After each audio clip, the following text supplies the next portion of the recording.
Buenas tardes a todos. Soy el doctor Manuel Narváez Peláez, director de la cátedra InBrain e InBrain Lab, y es un honor para mí presentar este acto tan importante para nuestra comunidad, que hemos denominado Empoderamiento del paciente con ELA, aplicación de la nueva ley, recursos farmacológicos y sociosanitarios. Antes de comenzar, quisiera expresar nuestra solidaridad con todos los afectados por la reciente dana en Málaga, así como los afectados previamente en otras ciudades españolas. Sabemos que este fenómeno meteorológico ha causado estragos en nuestra provincia y queremos enviar nuestro apoyo a todas las personas y familiares que lo han sufrido. La cátedra InBrain la bautizamos como Neurociencia Integrada y Bienestar, queriendo reflejar la integración de la ciencia y la investigación en la sociedad. Y dentro de los integrantes de la sociedad están aquellos que más nos importan, nuestros pacientes y su bienestar. En el evento de hoy hablaremos de los pacientes con esclerosis lateral amiotrófica, la ELA, y la aplicación de la nueva ley vigente sobre esta enfermedad. Quiero resaltar que lo importante no es la ley como tal, sino los pacientes con ELA. De ahí el empoderamiento del paciente con la nueva ley. La ley, que ha entrado en vigor exactamente hace 2 semanas, da certidumbre y esperanza a los pacientes con ELA y a sus familiares. Una ley que ha sido aprobada por unanimidad en el Congreso y en el Senado, y es que cuando se trata de la salud, esta debe estar por encima de cualquier ideología o color político. Este evento de hoy, además, es especial para nosotros, porque está forjado con los 3 pilares de nuestra cátedra: ciencia e investigación, formación y difusión y divulgación. En cuanto a ciencia e investigación, los científicos tenemos un desafío enorme con las enfermedades del sistema nervioso central. De estas enfermedades nos gustaría entender cómo se producen, para así ponerle remedio. Por ahora tenemos diferentes hipótesis, pero aún queda mucho trabajo para averiguar las causas. En el caso de la ELA, la hipótesis prevalente es la de una citotoxicidad producida por el glutamato. Es curioso y paradójico cómo el principal neurotransmisor excitador de nuestro sistema nervioso central, a su vez, es un arma de doble filo que pudiera intervenir en el desarrollo de la ELA. Con una amplia experiencia en neurología, el doctor Jesús Romero Imbroda nos hablará sobre las bases neurológicas de la ELA y las opciones farmacológicas disponibles, destacando la importancia del inicio temprano y la continuidad del tratamiento con riluzol. El doctor Romero Imbroda es jefe del Servicio de Neurología del Hospital Quirón Salud Málaga y Marbella, CEO de Medical InBrain y diputado de la Asamblea de Melilla. Continuando con nuestro programa, tenemos el honor de contar con la presencia de doña Elvira Velasco Morilla. ¿Quién mejor para formarnos e informarnos sobre la ley ELA? Ella es vicepresidenta segunda de la Comisión de Sanidad y adscrita de la Comisión de Ciencia, Innovación y Universidades, y diputada además de las Cortes de España. Doña Elvira nos ofrecerá una visión detallada sobre la ley ELA, su alcance, cronograma y las vías de acceso que ofrece para los pacientes. Personalmente, destacaría que la ley incorpora la creación de una estructura de investigación de ELA integrada en el Instituto de Salud Carlos III para la mejora de su diagnóstico y su tratamiento, que me parecen fundamentales. Ya luego doña Elvira nos podrá comentar más sobre el tema. Y para complementar las perspectivas médicas y legislativas, contamos con 2 expertos que abordarán los recursos sociales y legales disponibles tras el diagnóstico de ELA. En primer lugar, doña Beatriz de Arriba, trabajadora social del Departamento de Trabajo Social de Medical InBrain y de la Fundación InBrain. Y junto a ella, don Pablo Sánchez, abogado del Departamento de Asesoría Legal de Medical InBrain y de la Fundación InBrain. Ellos nos informarán sobre las herramientas y apoyos que existen para acompañar a los pacientes y sus familias en este camino. Les dejo paso a mis compañeros.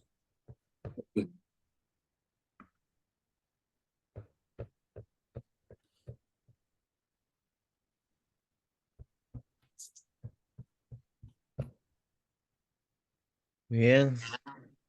Bueno, pues buenas tardes. Soy el doctor Jesús Romero Imbroda, neurólogo, y bueno, para mí es un honor participar en esta sesión, en esta jornada.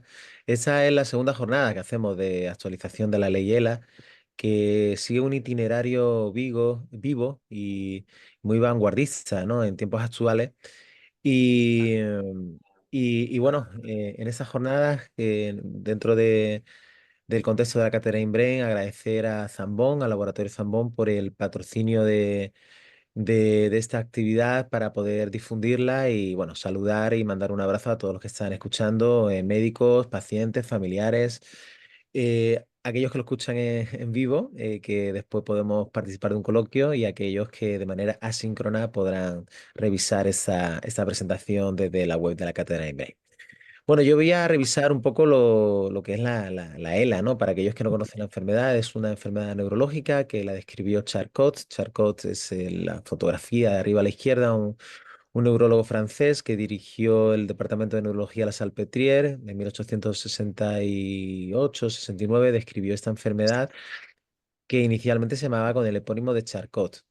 Hizo una correlación clínico-patológica. Arriba a la derecha, para digamos, nuestro medio, nuestro entorno español no es conocido, pero es Lou Gehrig, que es un jugador de béisbol que en principio del siglo, la primera parte del siglo XX, los años 30, era el mejor jugador de la liga de béisbol, algo así como Messi. Y él sufrió la enfermedad de la ELA y fue muy mediático en aquel momento, de tal manera que en Estados Unidos la ELA se conoce como enfermedad de Lou Gehrig, con el epónimo de Lou Gehrig. Abajo, pues vemos a la izquierda a Stephen Hawking, bueno, pues de manera precoz, muy joven, tuvo enfermedad de motoneurona, y de manera típica, pues se vivió bastantes décadas. Y a la derecha, pues a Bill Gates, que hace unos años pues hizo ese reto viral del cubo de agua helada, que básicamente fue una acción social global que sirvió pues para varias cosas. Primero, sensibilizar y divulgar lo que es esta enfermedad, y después la necesidad imperiosa de obtener recursos para investigar y para avanzar en el conocimiento. Em, de manera mediática hay muchas personas muy conocidas que han tenido relación. Aquí Sergio Roberto, ¿no? Que su madre pues tuvo ELA y puso este mensaje hace unos años, coincidiendo con el día mundial. Y bueno, un poco definir esta enfermedad: es una enfermedad neurodegenerativa que afecta a unas neuronas en concreto, las neuronas que se encargan de inducir el movimiento, y hacen que no funcionen bien y que vayan cayendo, que vayan muriendo. Esas neuronas motoras están en varias localizaciones en el cuerpo, en el ser humano. Están en la corteza cerebral cuando programamos la ejecución del movimiento, o yo elevé la mano, y después otras neuronas motoras que están en la médula espinal, que son las que hacen sinapsis y que lanza ese movimiento. Cuando sucede esta enfermedad, se provoca una debilidad muscular que afecta a toda la capacidad que tiene el ser humano en nuestro aparato locomotor, ¿no? El organismo humano somos, por una parte, órganos sensoriales que a través del gusto, el oído, la vista, el tacto, introducimos información sensorial, pero también somos organismos efectores. A través del aparato locomotor somos capaces de hablar, de movernos, de ir a buscar los alimentos, de la posibilidad de relacionarnos con los demás. Cuando aparece esta enfermedad, la mayoría, o por lo menos la mitad de los pacientes, están en edad laboral, lo cual son personas con una alta actividad. Y en los últimos 20 años solo disponemos de una opción terapéutica, en la que hablaré un poquito más tarde.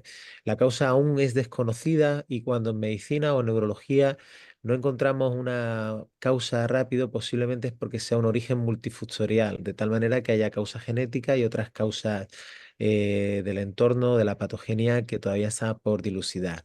Supone un impacto, supone una dana, y hoy decirlo que emitimos desde Málaga pues tiene sentido, y por supuesto desde Valencia, supone un cambio, una ruptura digamos, en el devenir de la vida, pero que no solo afecta al paciente, sino a sus familiares. Aún así, aunque sea una enfermedad rara, todavía hay variantes de enfermedad de motoneuronas más raras. La ELA es la más frecuente.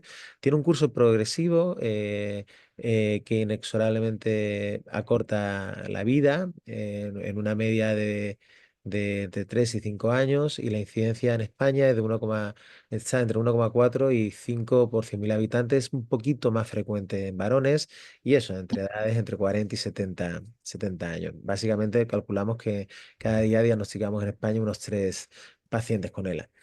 Había, como comentaba el director de la cátedra, el doctor Manuel Narváez, digamos, en ese sufrimiento de las neuronas motoras hay factores de citotoxicidad donde el glutamato y el bloqueo de una serie de canales y la liberación de, una, de unas toxinas pueden alterar el funcionamiento de la neurona y que mueran, pero también hay, digamos, otros elementos como la disfunción de la superóxido de inmutasa, que es una enzima que interviene en la supervivencia de las motoneuronas, y también hay una forma genética donde se provoca una inclusión de proteínas que la neurona no sabe disolver, no sabe quitar de en medio y provocan la muerte de la neurona. De tal manera que se provoca una cascada de fenómenos que conllevan a la muerte, una muerte programada y una muerte propagada en el resto de neuronas motoras, ¿no?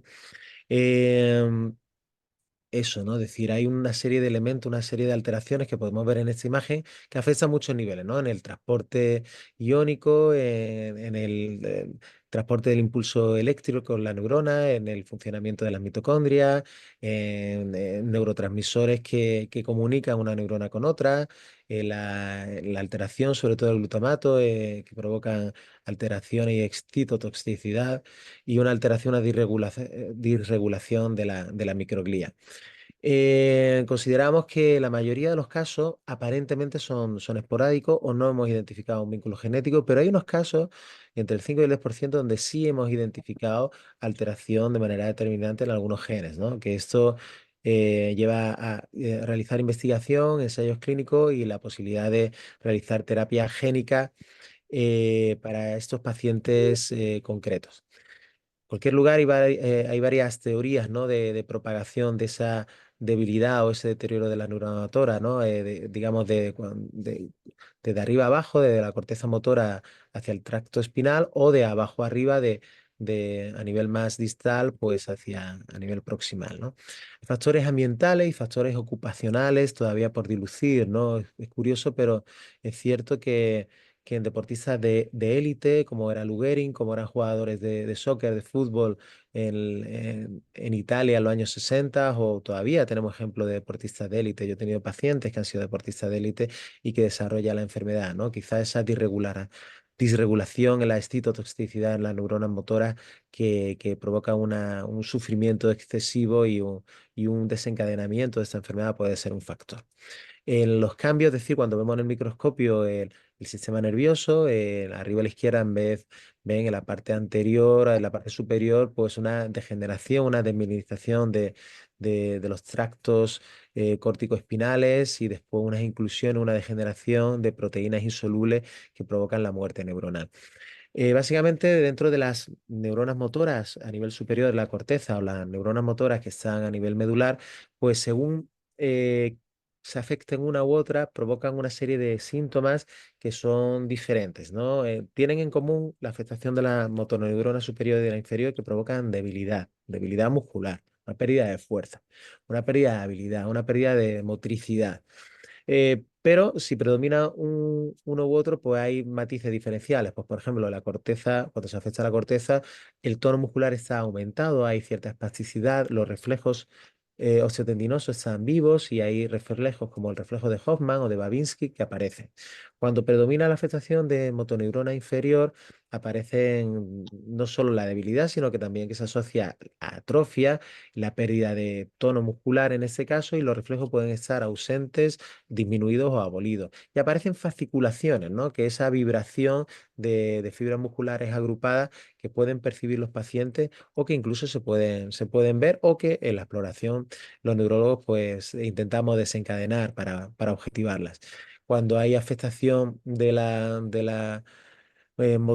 neuronas motoras, perdón, un adelgazamiento, una degeneración de la fibra muscular en todo su trayecto, que hace que no comunique bien ese impulso eléctrico con el músculo y no pueda ser efector de nuestra voluntad de querer hacer movimiento. Hay varias formas de empezar, ¿no? No todos los pacientes empiezan igual. Está la enfermedad, la ELA clásica, que empiezan de manera simultánea a nivel cortical o a nivel espinal. El síndrome de motoneurona inferior puro, que afecta a un 10%, que es solo afecta a nivel espinal y el perfil clínico de atrofia muscular progresiva, o cuando afecta a nivel de la primera motoneurona, pues es como una variante que es una esclerosis lateral primaria, que esto es realmente excepcional. Tenemos pacientes, pero no es habitual.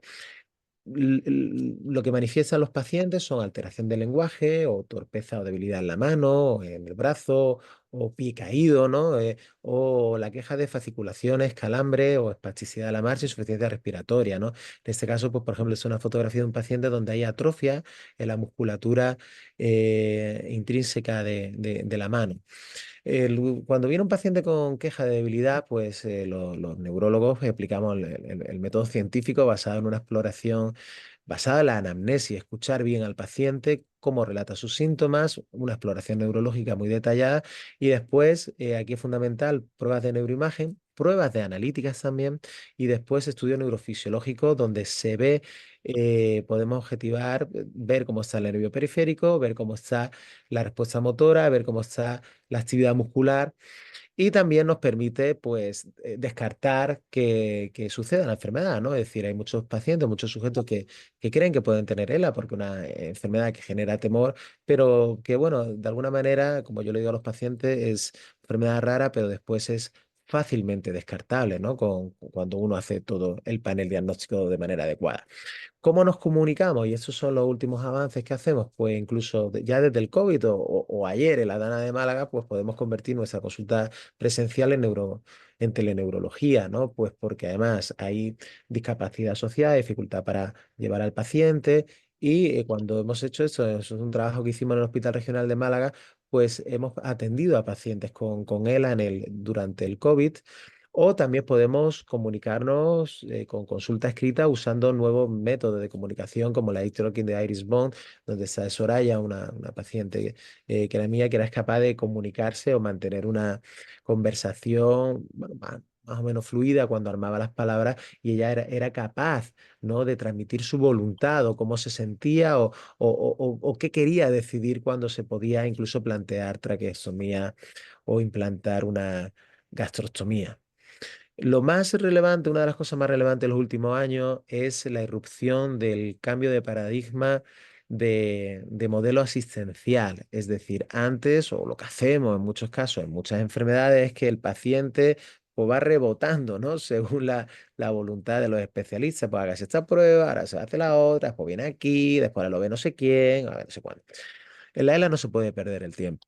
No se puede perder nada del tiempo, pues porque hay que ser muy rápido y muy coordinado, de tal manera que las unidades de ELA cambia el paradigma y es el paciente el que está en el centro y siempre está en el centro y son el resto de especialidades las que están orbitando alrededor del paciente cuando acude al hospital. Y de tal manera que en una sesión, en una unidad de ELA, de circuito ELA o como le llamen según el hospital, pues lo ve enfermería, el neurólogo, el neumólogo, el digestólogo, lo puede ver el rehabilitador, el nutricionista, psicología o servicios sociales o incluso si se quiere plantear cuidados paliativos.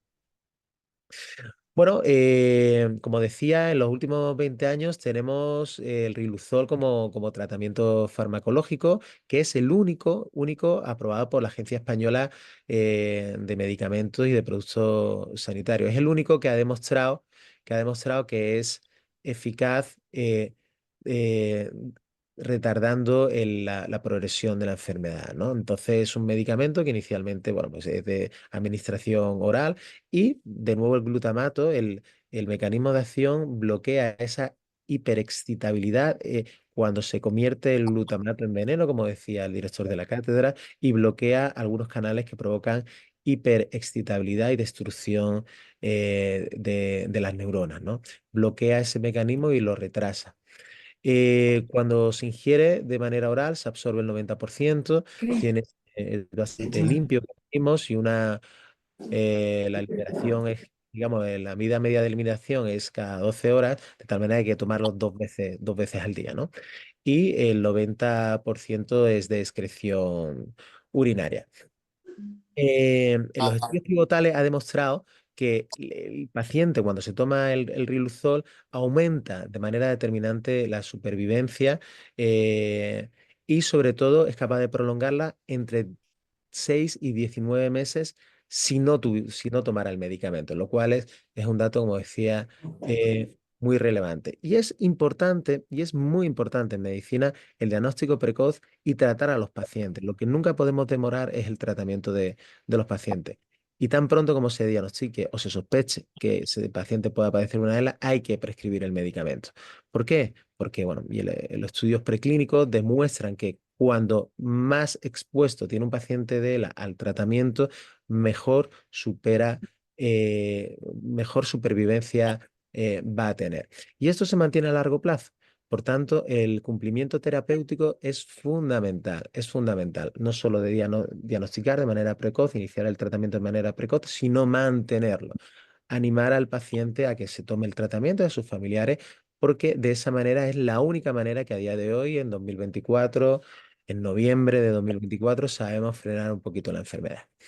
Bueno, los medicamentos, en medicina en general y en neurología en particular, les pedimos que sean eficaces, es decir, que consigan lo que permitimos, en este caso, prolongar la supervivencia de los pacientes, que se toleren bien, es decir, que no nos sientan, no haga sentir mal, y que sean seguros, ¿no? Que a largo plazo sean seguros. Pero después hay otros perfiles de comodidad, ¿no? Es decir, sobre todo cuando hay enfermedades como esta, donde se puede afectar la deglución, hay algunas formas de este medicamento, como cuando empezó el fármaco innovador, que era en comprimidos, pero que después los pacientes pueden tener dificultad para tragar. Después hay jarabes, pero a veces pueden tener dificultad para montar la jeringuilla, que no se te caiga de la boca. Y necesitamos que haya alguna posología que decimos que sea cómoda. Entonces, tenemos una fórmula innovadora que es un film, una película, es una pegatina que de liberación bucodispersable, que no requiere agua y que además se absorbe exactamente pues todos los 50 miligramos, que eso es lo que debe de ingerir el ser humano, ¿no? Y esta forma de administración no solo tiene que considerarse cuando el paciente digamos, tiene dificultad para deglutir, sino que lo ideal es que se acostumbre casi desde el inicio, desde el diagnóstico de la prescripción del medicamento. Es muy fácil porque, bueno, pues como una pegatina, el paciente lo puede usar. Si el paciente ya tiene debilidad en las manos, puede precisar un cuidador, pero se abre, se pone en la lengua y se absorbe en unos instantes, ¿no? Y después ha demostrado esta forma de administrar la bioequivalencia a la forma innovadora, digamos, del fármaco cuando se lanzó, que era en comprimidos. Em, Como comentaba, decíamos que los medicamentos deben de ser seguros, además, y tolerarse bien. Y ha demostrado pues, que el fármaco es seguro. Nosotros los neurólogos hacemos controles analíticos para revisar el perfil hepático, el perfil renal. Y alguna molestia que pueda aparecer pueden ser hormigueos. Sabemos que la ELA no hay síntomas sensitivos y que a veces pues, los pacientes pues, se pueden quejar de parestesia, no relacionada con la enfermedad y sin con el medicamento, pero que es leve y suele ser transitoria. Por tanto, es un fármaco que se tolera muy bien y después el sabor, la palatabilidad, es decir, pues eso, pues, que si el sabor es agradable o desagradable, pues el 60-70% lo acepta como adecuado. Hay bastantes publicaciones recientes sobre esta manera de administrar riluzol en los pacientes, que tiene un sustento científico bastante evidente. Y en Europa, pues lo distribuye nuestro patrocinador Zambon, en Estados Unidos, Mitsubishi Tanabe. Y decir que en estos últimos meses estamos viendo que hay rotura de stock. Pasa en muchos medicamentos y en neurología. Pues, por ejemplo, ahora el metilfenidato Concerta, nuestros pacientes no lo encuentran en la farmacia. Y eso a veces que los neurólogos médicos pues, ni nos enteramos a través de los pacientes. Pero hay rotura de stock en riluzol en comprimido y esto también es un problema, ¿no? Porque la detención o la suspensión transitoria del fármaco no es adecuado. Entonces, en este caso, Zambon garantiza la administración digamos, que suministra el fármaco, no se vende en farmacias de calle, sino de farmacia hospitalaria. Y también a nosotros los neurólogos nos tranquilizan, ¿no? Que nuestros pacientes van a tener acceso. Por tanto, es simple, es preciso, es cómodo, es seguro y permite la continuidad y sobre todo la accesibilidad al medicamento. Y esto básicamente es lo que yo os quería contar en esta ponencia, que creo que me he ceñido al tiempo, que eran 20 minutos, que con la intro yo creo que, bueno, ha ido bien. En la continuidad o al finalizar las charlas, si hay alguien de la sala que quiera preguntar, pues yo encantado de responder. Pues nada, te devuelvo, Manuel,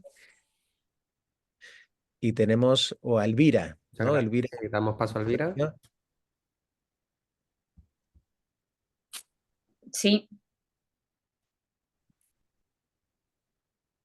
sí. Bueno, pues muy buenas tardes.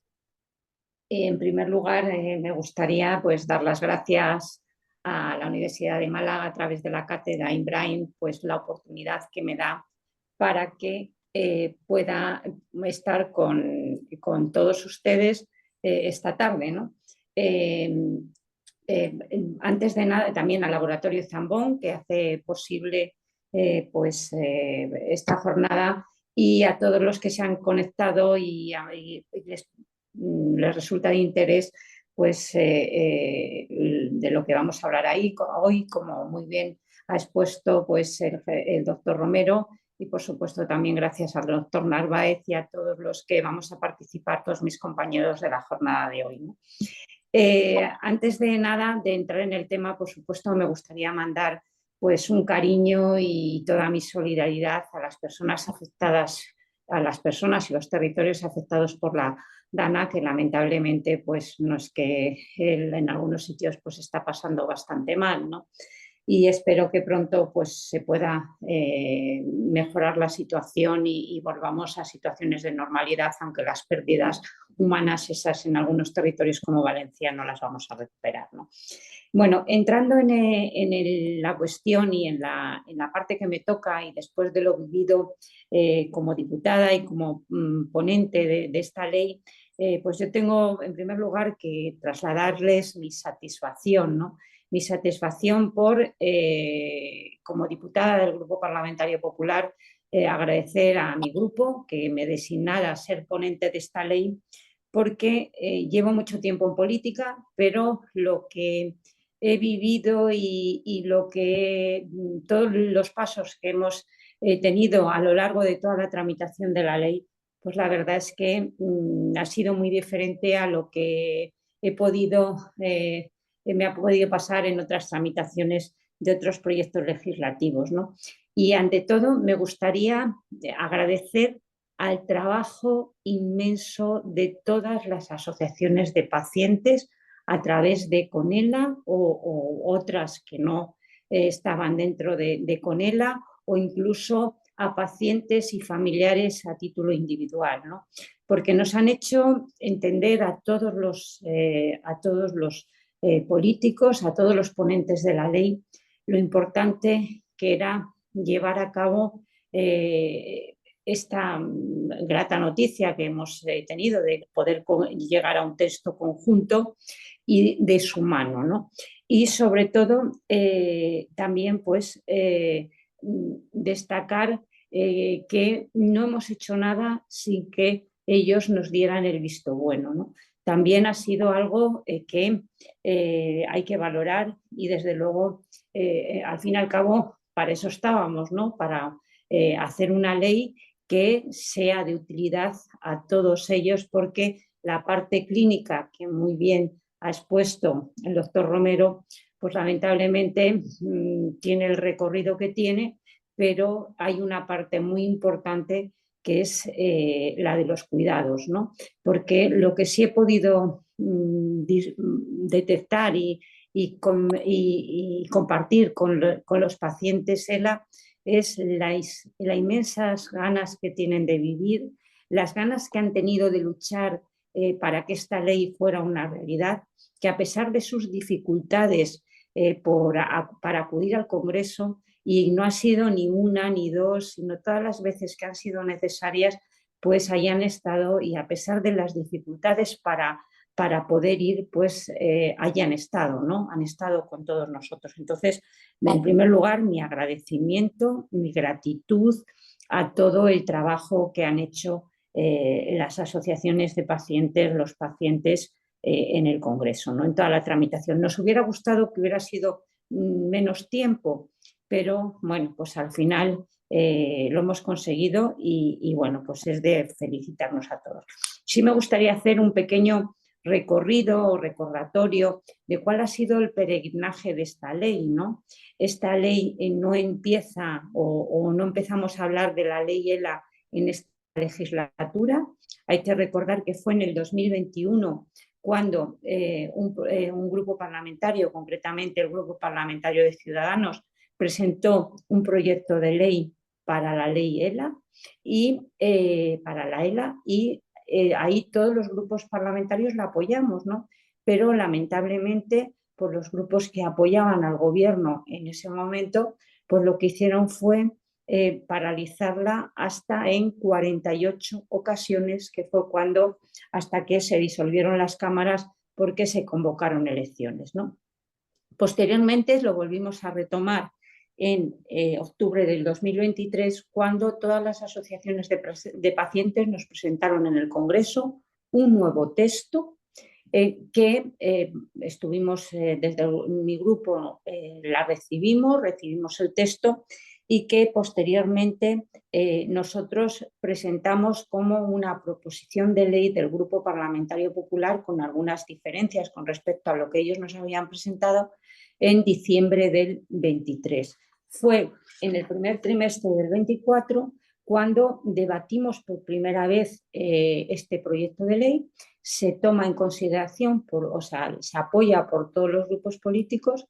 ¿Y cuál fue nuestra sorpresa? Que en lugar de tramitarse como tal y que el resto de grupos parlamentarios incorporaran enmiendas para mejorar el texto en aquellas cuestiones que considerara, pues no fue esa la opción que vimos, sino que lo que vimos es que se presentó un nuevo texto de proyecto de ley por otro grupo parlamentario, en este caso por el grupo parlamentario Junts per Catalunya, y bueno, pues contamos, o también se aprobó, se debatió y se aprobó, y posteriormente, pues, ¿qué pasó también? Pues que no solo teníamos dos textos, sino que volvimos a tener un tercer texto, en este caso presentado por el Grupo Parlamentario Socialista. Entonces, claro, para todas las asociaciones de pacientes, todos los clínicos y todas las personas del entorno de la ELA, pues la verdad es que estaban un poco sorprendidos, ¿no? Cómo era posible que tuviéramos para un mismo tema, pues nos encontráramos con 3 proyectos de ley. Pues bueno, al final lo que hemos aprendido desde el Congreso es a una nueva técnica parlamentaria o una nueva tramitación parlamentaria que para un mismo tema hemos tenido que juntar 3 proyectos de ley de 3 grupos parlamentarios. O sea que no solo hemos aprendido esta nueva técnica los diputados, sino también para los letrados de la Cámara que nos ayudan, pues esto era también un nuevo reto, ¿no? El que teníamos que intentar llegar a acuerdos para que al final saliera la ley que necesitaban las asociaciones de pacientes, en definitiva los pacientes, ¿no?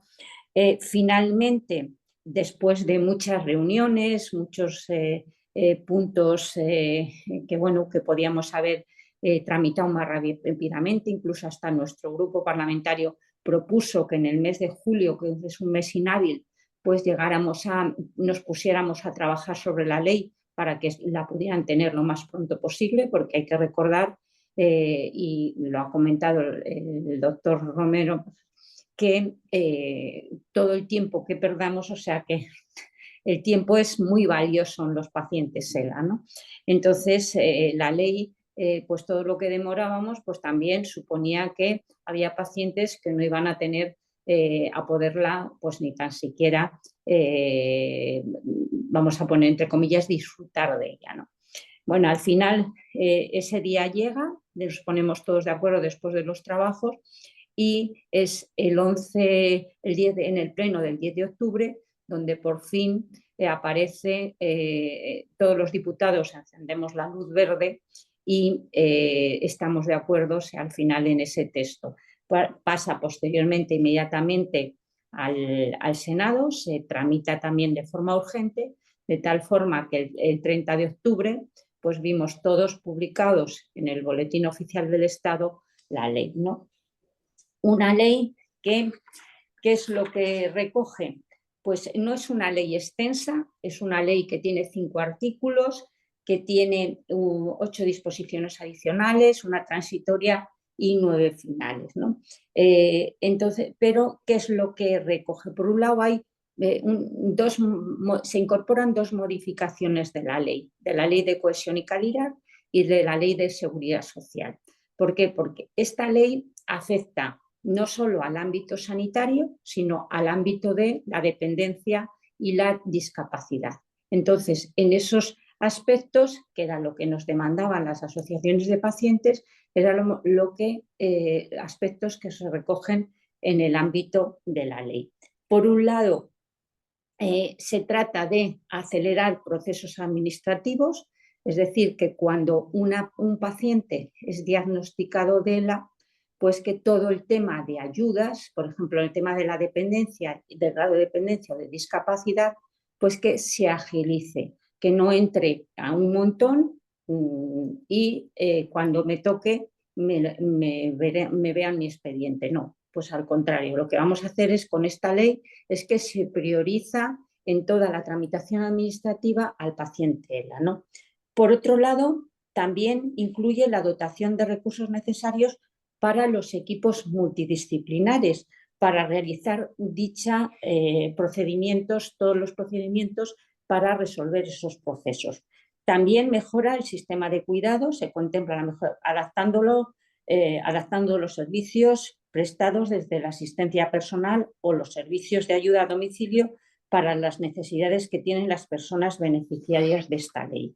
Garantiza también la supervisión y la atención continuada especializada a las 24 horas. Nosotros era algo que, y junto con las asociaciones de pacientes, que tenía que estar incluida, porque hay que recordar que estos pacientes pues, bueno, necesitan esa atención pues, durante las 24 horas del día, por lo menos alguien que sepan, dependiendo el grado de la enfermedad, que en cualquier momento se le pueda llamar y pueda atender a el entorno el entorno cuidador del paciente, ¿no? También, como aquí se ha dicho, pues se pone en marcha una estructura para la investigación ELA, ¿no? No podemos, que se difumine entre todo el entramado que se destina a la investigación, ¿no? Sino que haya algo específico, una unidad específica, un área específico, vamos a ver cómo se conforma, que se dedique solo a la investigación de la ELA, ¿no? Por otro lado, también otra de las cosas que se contempla es las ayudas como paciente electrodependiente o consumidor vulnerable. Se recoge también un registro estatal de enfermedades neurodegenerativas y además algo muy importante pues es la capacitación y especialización de los profesionales sanitarios en enfermedades o procesos neurodegenerativos de alta complejidad y curso irreversible a ELA. Antes, un inciso con respecto a, estamos hablando de una ley ELA, pero también contemplamos en el ámbito de aplicación de la ley aquellos procesos semejantes que cursen con una situación semejante a ELA, ¿no?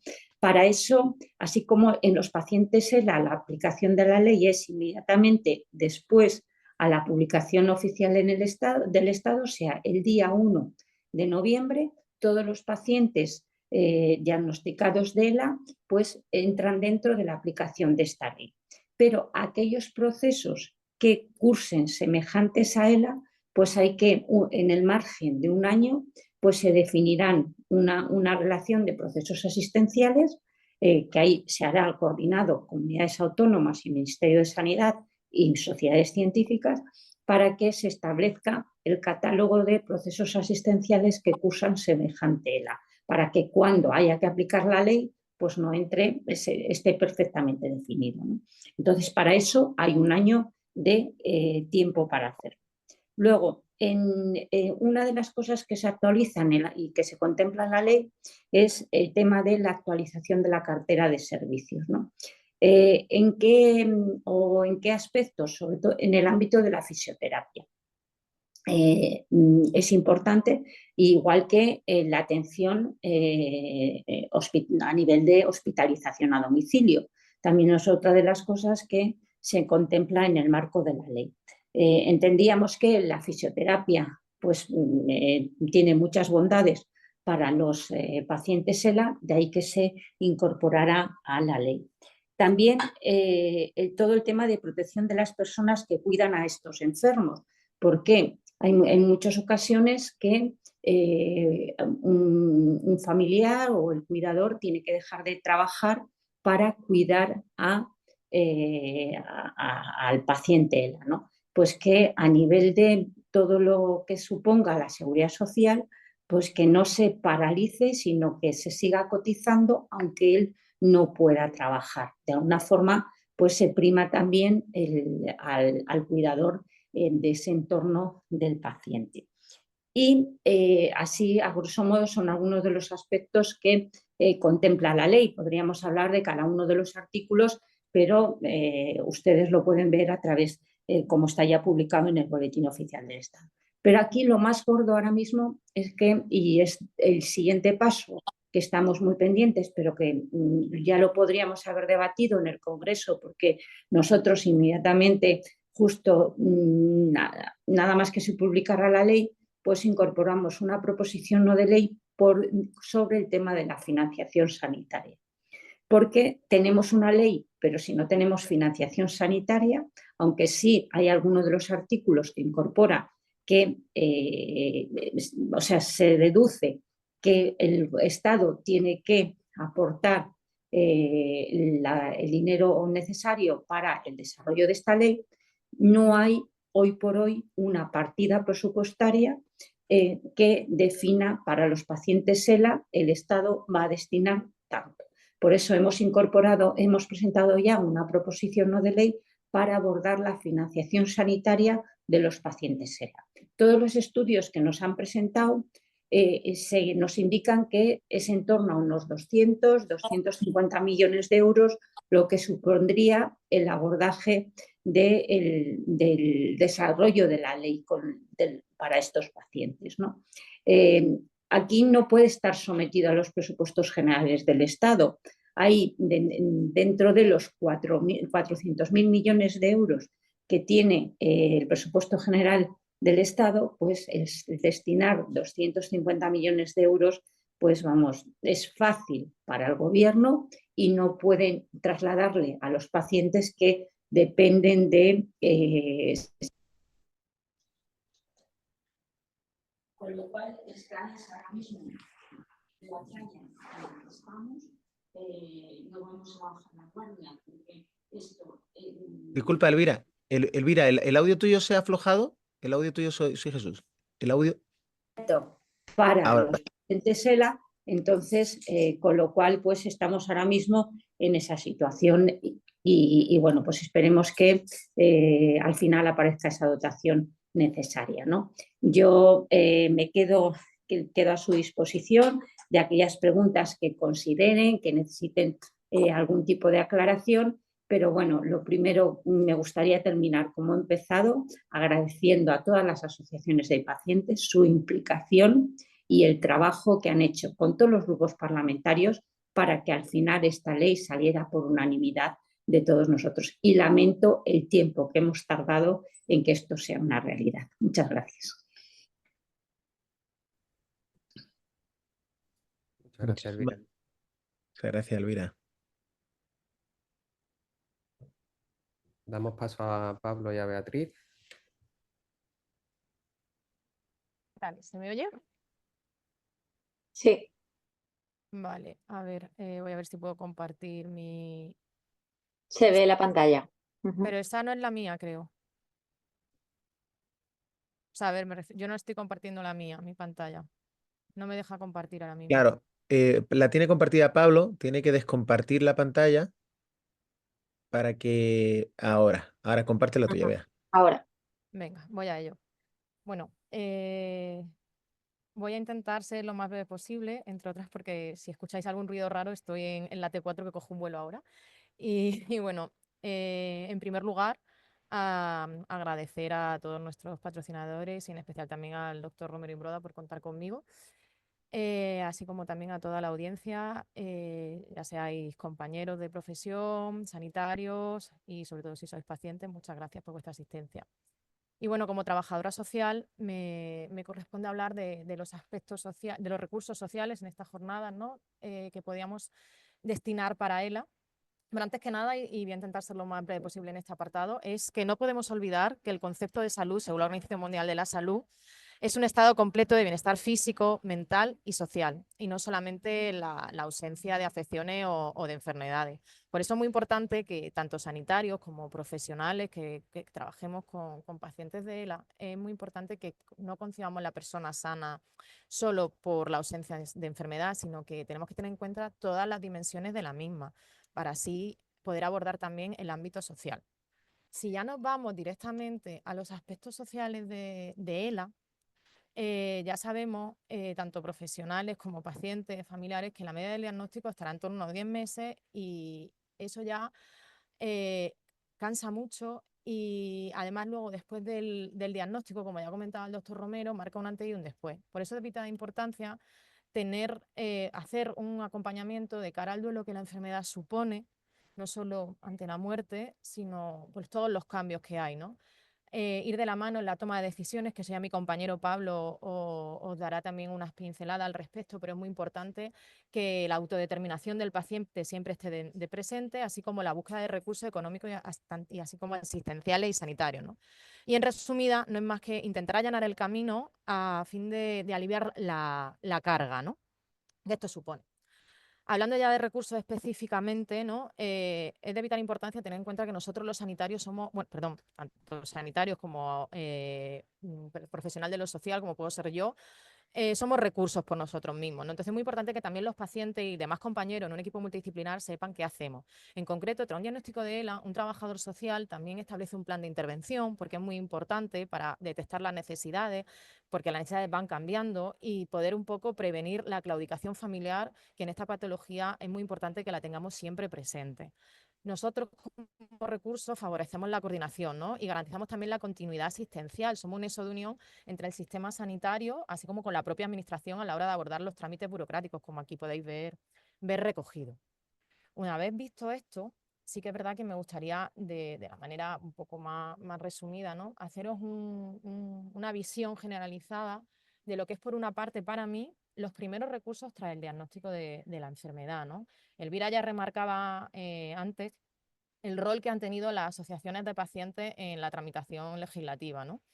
Pues para mí como profesional siempre pongo como primer recurso, y aquí los compañeros, sobre todo los sanitarios, quiero que lo tengáis en cuenta, como son las asociaciones y las fundaciones a la hora de hablar con los pacientes, porque vuestro mensaje tiene mucho peso, ¿no?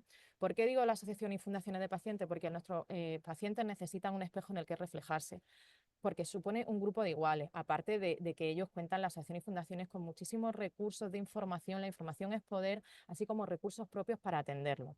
Y luego, por otro lado, tendríamos tanto la valoración de discapacidad como la valoración de dependencia. Ambas se tienen que solicitar los servicios sociales. ¿Pero qué servicios sociales le corresponde a mi paciente? Pues en función del distrito donde viva, ¿de acuerdo? Por un lado, la discapacidad nos va a suponer la llave que abrirá muchísimas puertas a otros muchos recursos. Pongo el ejemplo de solicitar, una vez que nos valoran, ¿no? Y si nos dan una movilidad reducida, poder solicitar el uso de plazas de aparcamiento, y si en nuestra zona donde vivimos, donde vive nuestro paciente, no hay plazas suficientes, poder incluso llegar a solicitar una. Ventajas fiscales, obtener, perdonadme la coloquialidad, ¿no? Puntos en determinadas valoraciones a la hora de pedir otro tipo de recursos posteriores. Y por otro lado tendríamos la valoración de dependencia, que, como ya remarcaba Elvira, van a agilizar para ambos. La ley ya va a agilizar los trámites, prometiendo un máximo de 3 meses para su tramitación o resolución. Y en el caso de dependencia, me gustaría destacar que como profesional me parece muy acertado de que cuando el paciente solicite, con el diagnóstico, solicite la discapacidad en una unidad de dependencia, ya sabemos que va a recibir mínimo un grado 1. Esto es maravilloso por el hecho de que agiliza y eso es muy importante. No sé si en la sala habrá pacientes o familiares de pacientes, ya sabemos que los trámites administrativos son tanto, a veces se dilatan en el tiempo que es muy importante esto. Y bueno, esto, por favor, me encantaría que lo tengáis siempre presente en vuestros mensajes a la hora de derivar al paciente, ¿no? Que ellos lo tengan en cuenta. Y ya por último, perdonadme la celeridad, también es por el tiempo que teníamos, contamos con otros recursos que me gustaría destacar que tanto los anteriores como estos no son solo específicos de ELA, ¿de acuerdo? Son también recursos que podríamos recomendar a pacientes con otras enfermedades neurodegenerativas. Por un lado, nos encontramos con pacientes que pueden ser beneficiarios no solo de Seguridad Social, sino también de IFA, MUFACI y MUJEJU. Y son las ayudas sociosanitarias. Son unas ayudas que van destinadas, entre otras, por ejemplo, enfermedades crónicas, así como otras ayudas, no recuerdo exactamente el nombre, pero que pueden destinar, por ejemplo, a la fisioterapia. ¿De acuerdo? Por otro lado, hay que destacar que ya el doctor Romero lo ha comentado antes, que los sistemas autonómicos, los productos de comunicación aumentativa y alternativa, que es el eye tracking, que ya sistemas autonómicos de salud, si no me equivoco, por favor, si no me corregís, como pueda ser Andalucía, País Vasco, los especialistas podéis empezar a prescribir. Y esto es fundamental que lo conozcáis y que lo sepáis por el hecho de que, claro, ya sabemos, hay psicólogos en la sala, la ausencia de comunicación ya es un declive súper rápido en el estado anímico de nuestro paciente y bueno, y sobre todo también a la hora de demandar, ¿no? Sus necesidades. Y si queremos cumplir con lo que no esta última ley, sino la anterior modificación legislativa que hubo en la ley de discapacidad, que prima la autodeterminación del paciente, esto tiene que estar siempre sobre la mesa, procurar esa comunicación, por lo tanto, por favor, que no se olvide la existencia de estos recursos. Luego, por otro lado, nos encontramos como las entidades locales, los propios ayuntamientos harán convocatorias diversas de diferentes ayudas. Y siempre me gusta destacar las de transporte adaptado, que son muy importantes, así como algunas otras de adaptación del hogares. Puedo hacer una lista enorme, pero me sería imposible prácticamente en tiempo y forma, porque según el ayuntamiento, evidentemente, o comunidad autónoma, hay unas u otras distintas.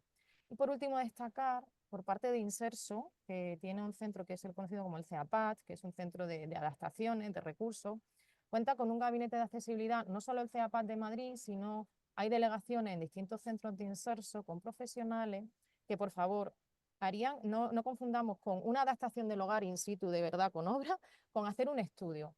Harían orientaciones en base a los planos del hogar a nuestros pacientes, así como enfermos, de qué necesidades pueden tener en ese momento o en un futuro y cómo podrían remodelar su vivienda. Y esto se hace de forma gratuita y hay que solicitarlo a CEAPAT. Son unas ayudas que desde mi punto de vista son fundamentales porque ya se ha nombrado antes el coste de esta patología. Y bueno, no sé si ha sido demasiado rápida, pero he intentado a la medida de lo posible daros una visión general. Y bueno, ante todo deciros que, perdón, se ha adelantado la última diapositiva, que os quedaseis con la anterior con respecto a las asociaciones de pacientes, así como el grado de discapacidad y la dependencia. Y por mi parte, bueno, poco más que añadir. Y como comentaban antes, luego habrá ruegos y preguntas. En mi caso, muy probable que no pueda estar presente. Aquí os dejo mi correo electrónico, pues en algún momento pues queréis transmitírmela o si no a través de Carmen, que bueno, ya me las pasaría. Y ya os paso, dejo de compartir. No sé si ya se ha dejado de compartir. Aquí. Perfecto. Ahora sí, muchas gracias, Bea.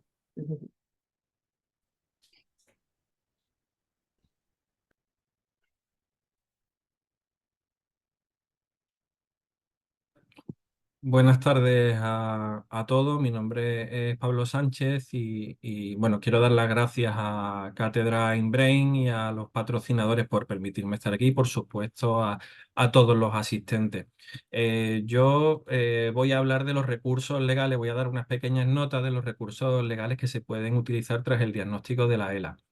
La propia ley ELA está enmarcada dentro de lo que es el actual artículo 49 de la Constitución española recién reformado, que habla de la protección especial para las personas con discapacidad y la atención a sus necesidades específicas. De hecho, la ley ELA habla de las personas en su ámbito de aplicación para proporcionarles un trato digno, respetuoso y adecuado. Estamos afortunadamente formamos parte de una sociedad cada vez más concienciada con las personas con discapacidad y hay multitud de normas que ya afectan prácticamente a todos los apartados de la vida diaria sobre las personas con discapacidad. Yo voy a hacer unas cuantas notas sobre cuatro textos legales que considero que son los más recomendables posteriormente al diagnóstico de la ELA, sobre todo teniendo en cuenta básicamente que se respeten la voluntad y los deseos de la persona con la enfermedad. Empezamos por la Ley 8/2021, que está referida al establecimiento de medidas de salvaguardia para el ejercicio de la capacidad jurídica de las personas con la enfermedad. Al fin y al cabo, de lo que se trata es de que se haga constar y se respeten los derechos, voluntad y la preferencia de la persona que ha sido diagnosticada con la enfermedad. Estas cuestiones hay que hacerlas constar ante notario, normalmente con un acta notarial, y algunos ejemplos de las cosas que se pueden hacer constar por el acta notarial puede ser establecimiento de métodos de comunicación diferentes, incluso distintos de los convencionales, o si desea, por ejemplo, ser atendido o cuidado en su domicilio o en un centro residencial. Que se contrate a alguien que le asista con cargo a su patrimonio, que se eliminen barreras arquitectónicas en su domicilio, en relación con lo que ha dicho Beatriz anteriormente, que se venda algún bien para sufragar gastos que pueda ocasionar la enfermedad o, por ejemplo, participar en ensayo clínico sobre medicamentos. Pero en este caso estamos hablando de que esto no es ni mucho menos cerrado. Se puede poner en la escritura ante notario, se puede poner cualquier cosa que quiera reflejar la voluntad de la persona diagnosticada. La ventaja que tiene hacerlo de este modo es que se respetarán obligatoriamente cuando la persona diagnosticada de ELA no tenga capacidad de comunicarse, si llega a ese momento, y además sirven para interpretar la voluntad. Las medidas estrellas de apoyo a la toma de decisiones de la Ley 8/2021 es el apoderamiento preventivo, que es como un poder notarial normal, pero este se inscribe en el registro civil. Se puede nombrar a una o varias personas y hay que hacer constar una cláusula de subsistencia para que el poder siempre opere, incluso en caso de que la persona diagnosticada, la persona que sufre la enfermedad, ya no pueda comunicarse con los demás. La ventaja que tiene, pues obviamente, es tener un representante con las facultades que la persona desea para la vida diaria.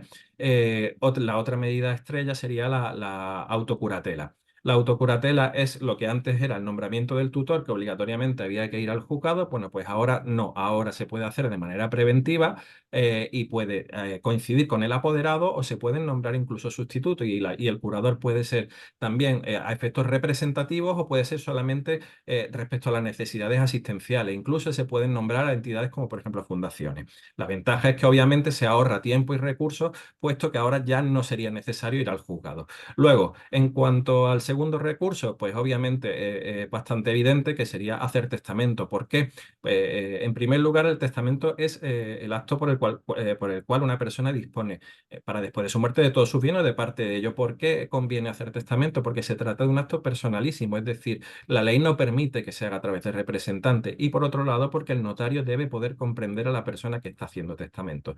La ventaja que tiene es obvia: el testamento permite la disposición total sobre los bienes, si no es la ley la que dice quién hereda y en qué proporción. El tercer recurso es tramitar la declaración de voluntad vital anticipada. Esta declaración de voluntad vital permite a la persona decidir sobre las actuaciones sanitarias en el futuro y tiene carácter vinculante para el personal sanitario. En esta declaración se pueden fijar los valores y preferencias de la asistencia sanitaria sobre situaciones clínicas y actuaciones sanitarias. Se puede nombrar un representante para tomar decisiones que no estén previstas y se inscribe en el registro de voluntades vitales anticipadas.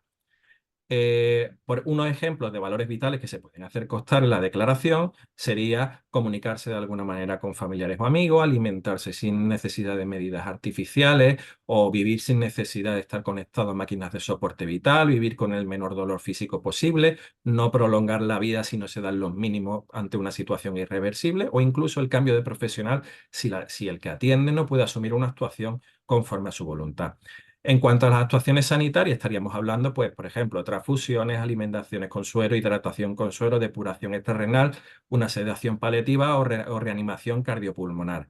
Otras situaciones que se pueden prever en la declaración: si se desea asistencia religiosa, si se solicita la eutanasia, si se quiere participar en un ensayo clínico, o incluso si se quieren donar los órganos. La ventaja que tiene también es lógica y es obvia, puesto que permite decidir conforme a los valores y preferencias personales. Por último, el último recurso que quiero hacer constar es la constitución de un patrimonio protegido. Este patrimonio, llamado patrimonio protegido, está vinculado a las necesidades vitales de la persona con discapacidad. Se trata simplemente de la aportación de dinero o bienes por parte de un familiar o tercero al patrimonio de la persona con discapacidad. ¿Qué ventaja tiene? Pues que hay beneficios fiscales porque se trata de fomentar estas aportaciones. En particular, este recurso se ve directamente beneficiado por la ley ELA gracias al trámite urgente de revisión del grado establecido en el artículo 4, puesto que para poder constituir patrimonio protegido hace falta tener un grado de discapacidad física igual o mayor al 65%. Esto es son los principales recursos que he querido dejar brevemente. Obviamente hay más, pero espero que os sean de utilidad y cualquier pregunta, pues he quedado a vuestra disposición. Muchas gracias. Muchas gracias, Pablo. Y a todos en general por vuestras fantásticas exposiciones. Y damos paso, si os parece, al turno de coloquio, debate, preguntas, tanto de los participantes que pueden directamente hablar o escribir en el chat. Si lo desean, pueden escribir en el chat. Bueno, yo felicitar al resto de ponentes, ¿no? Yo creo que una sesión neuropolítico, médico, legal, sociosanitaria, ¿no? En una hora, hablando de temas tan complejos, pero de vanguardia, con las herramientas y con los profesionales como Pablo, Bea, o tener el privilegio de haber tenido a Elvira, ¿no? Que es responsable, ¿no? De esa cristalización del deseo, pues yo creo que es algo pues muy potente. No sé si hay alguna cuestión entre la sala. Hay 50, entre 60 personas conectadas. Si hay alguien, pues puede hablar libremente, abrir su micro y dejar su pregunta o escribirla y seguro que estamos encantados de responderla. Muy bien.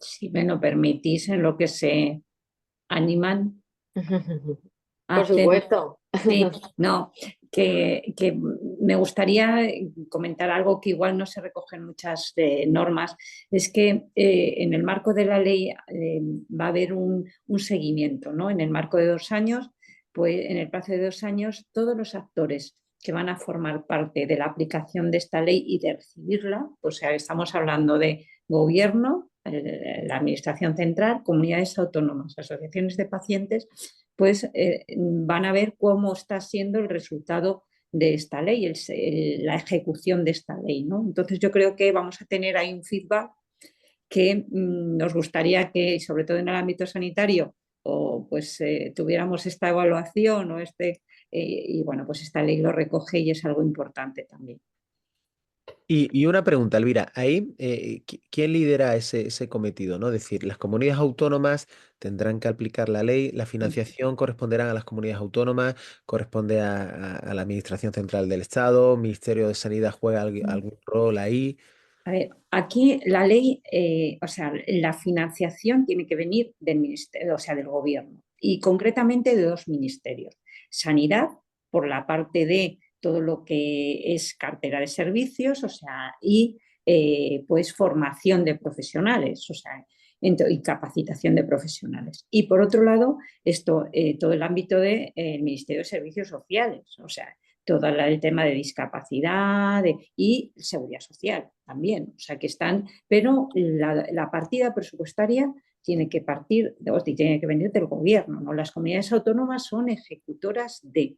O sea, y lo que no pueden es el gobierno, o sea, el gobierno o el Parlamento lleva a cabo una ley con el compromiso del gobierno, pero sin embargo, que los ejecutores y a quien nos toca implementarla y el coste es a las comunidades autónomas y eso no lo vamos a permitir porque no entra dentro de todo lo que ha sido el ámbito de la tramitación de la ley, sino tiene que haber una partida específica que vaya destinada a ella y a aquellos pacientes semejantes a él. Y aquí, Elvira, ¿hubo alguna abstención o algún voto en contra? No. todo ha sido de verdad, o sea, por unanimidad. E incluso hubo grupos que mantuvieron algunas enmiendas, ¿no? Te estoy hablando del BNG o de que salieron, porque aquí los que íbamos en bloque éramos los 3 grupos parlamentarios que proponentes de la ley, o sea que Junts per Cat, PSOE y PP. Éramos, como si dijésemos, los artífices del proyecto de ley y al que luego se sumaron el resto de grupos. Pero nosotros incluso llegamos a un pacto que todos presentábamos las mismas enmiendas porque había que generar un nuevo proyecto de ley, ¿sabes? Claro. Sobre la estructura de los 3 proyectos de ley. Por eso ¿Y, hablaba...